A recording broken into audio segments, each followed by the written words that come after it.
В этом видео мы сделаем стол из эпоксидки и натуральных слэбов. Я поделюсь с вами некоторыми лайфхаками, а также мы узнаем, куда пропал мой напарник. Приятного просмотра. На этот раз я буду использовать абсолютно новый для себя материал. Это натуральный камень. Называется он травертин. Мне удалось раздобыть два таких слэба. Он выглядит прям как губка. И когда я увидел эту пористую структуру, я сразу понял, что сюда таки просится эпоксидка. Так что этим и займемся. Отмеряю нужный размер, и в итоге у нас получится столешница размером 106 на 64 сантиметра. Тут я отталкивался конкретно от размеров этих слэбов, так как выбор у меня не богат, и отрезаю выступающий край диском по бетону. На самом деле ничего сложного, примерно как резать толстую плитку. Главное тут ровно держать болгарку, чтобы в итоге вышел угол 90 градусов.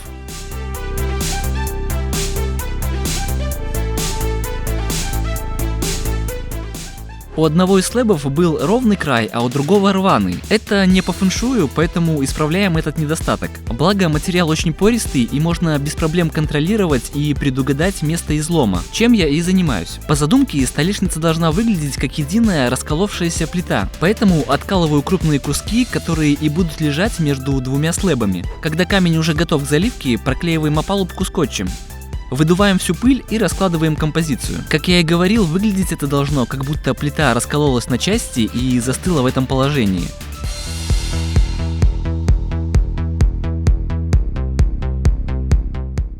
Бортик я промазываю силиконовым герметиком, им же и прохожу все стыки. А для уверенности я развожу автомобильную двухкомпонентную шпатлевку. И сверху еще раз промазываю все соединения. Шпатлевка добавит жесткости опалубки, и теперь смола точно не убежит. Возможно, вы скажете, что я параноик, но мне уж очень не хочется в очередной раз убирать смолу с пола. Поэтому лишние 15 минут я трачу на герметичность опалубки, что и советую вам. В торцы опалубки я кладу вот такие фанерные заготовки, а затем заливаю первый слой самой дешевой эпоксидкой. Ее я заранее подкрасил белым красителем. Это смола с маркировкой ED20. По всем свойствам и характеристикам это худший состав, с которым мне доводилось работать. Но в данном случае это совсем не важно. Важно лишь то, что она дешевле других составов. Я уже использовал такую технологию при создании стола с шишками. В том ролике я более подробно рассказывал о ней. Ссылку оставлю в описании. В итоге я залил все полости, не доходя до верха столешницы примерно около сантиметра. И пока ED20 схватывается, я развожу уже годный состав. Это новая смола под названием Wood Pro. Создана она специально для заливки столешниц. В смолу я добавляю специальный металлический пигмент. За счет того, что это по сути миллионы металлических частиц, состав получится с высоким коэффициентом преломления. Говоря по-простому, каждая частичка будет отражать от себя свет и в итоге немного светиться в смоле. Как вы видите, я не ограничился одним цветом. Возможно, это спорное решение, очень интересно послушать ваше мнение. Стоило ли делать радугу или сюда лучше бы вписался какой-то один цвет? И если да, то какой? Исходя из опыта, скажу, что многие металлические пигменты намного круче смотрятся, если вместе с ними добавить схожий цвет простого красителя, который придает цвет, но оставляет смолу прозрачной. То есть я добавляю в смолу металлический пигмент синего цвета и туда же добавляю немного обыкновенного синего красителя. В итоге такой состав выглядит намного эффектней. Эта схема работает практически со всеми цветами. Забирайте в копилку лайфхаков и пользуйтесь на здоровье. А я начинаю хаотично наливать смолу. В данном случае очень важно использовать именно такой краситель-наполнитель, так как простой краситель выглядел бы просто темными пятнами в пористой породе, потому что он бы не просвечивался насквозь, а для металлических частиц это не важно, так как они сами отражают свет. После того, как я залил 6 литров металлизированной смолы, вот что вышло. Выглядит интересно, но спорно. Как думаете, столешница в таком виде может выглядеть как готовый законченный вариант? Лично я сомневаюсь, но хотелось бы послушать вас. А пока смола сохнет, я принимаюсь за изготовление подстолья. Основные элементы подстолья я буду запиливать на торцовке. Моя старая пила уже откровенно маловато для моих проектов. Я уже давно собирался и наконец решился приобрести что-то посерьезнее. Для того, чтобы объективно оценить и сравнить все модели, я использую e-каталог, так как тут можно выбрать и сравнить всех производителей, посмотреть параметры и выбрать самое лучшее предложение на рынке.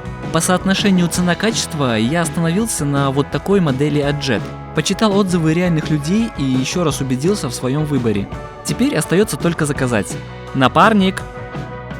Надо сгонять вот за этой пилой. Уезжай. Этот глупый человек до сих пор думает, что надо самому ездить по магазинам. А я просто заказал доставку на e-каталог. Напарника что-то очень долго не было, и вот, наконец, долгожданная покупка. Также на e-каталоге я выбрал и заказал отрезной диск, который максимально подходит для моих целей. Поставил его на законное место, и теперь можно смело приступать к работе. Поскольку столешница будет весить очень прилично, я решил использовать дуб.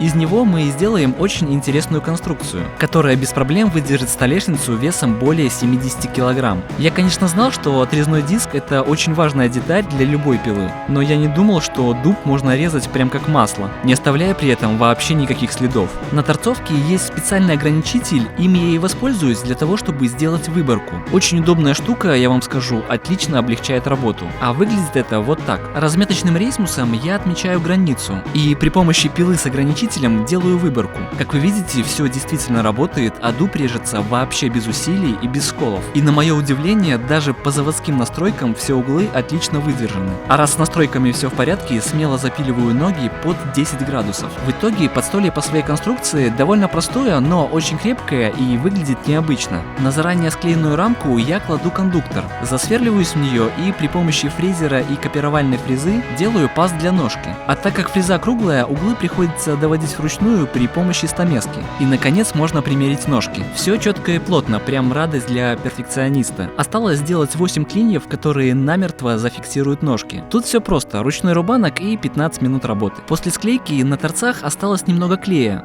Его также проще убрать рубанком. А когда все элементы подогнаны, приступаем к обработке. 320-й наждачкой я хорошенько отшлифовываю все деревянные элементы, а острые углы скругляю вручную. Это простой и рабочий способ. Особенно хорошо он работает на твердых породах дерева, так как с ними сложно перестараться. Места склейки я проклеиваю скотчем, для того чтобы выступивший клей не попал на дерево, так как он оставит след после себя и от него будет сложно избавиться. Ну а теперь можно смело клеить. Не жалея, наносим клей, собираем всю конструкцию, а затем расклиниваем ноги.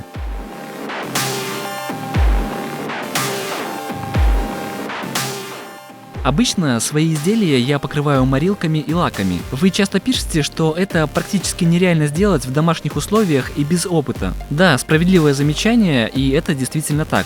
Поэтому я буду рассказывать про альтернативные варианты. Конечно же, лучшая альтернатива – это масло. С таким составом справится абсолютно каждый, а результат в итоге будет точно не хуже. В моем случае это универсальное твердое масло. Я выбрал бесцветный состав, так как хотел оставить естественный цвет дерева, но вы без проблем можете выбрать любой цвет и тон. В итоге масло отлично заменит любую морилку. После высыхания конкретно это масло становится матовым, что отлично мне подходит. Но пока оно матовеет, мы возвращаемся к столешнице. Я аккуратно убираю опалубку и приступаю к шлифовке. Тут ничего сложного. Я начал с крупной наждачки под номером 40 и постепенно на протяжении 5 часов повышал градацию. 40, 80, 150, 240, 320, 400, 800, 1500 и закончил все 2000. А в финале всего полируем камень и смолу пастой от 3M, номер 417. И вот что в итоге получилось. Обязательно пишите ваше мнение, как вам такое решение. Напомню, что я читаю все комментарии, и ваше мнение действительно важно и очень интересно для меня. Ну а если считаете, что ролик действительно заслужил, можете поставить ему лайк и поделиться им.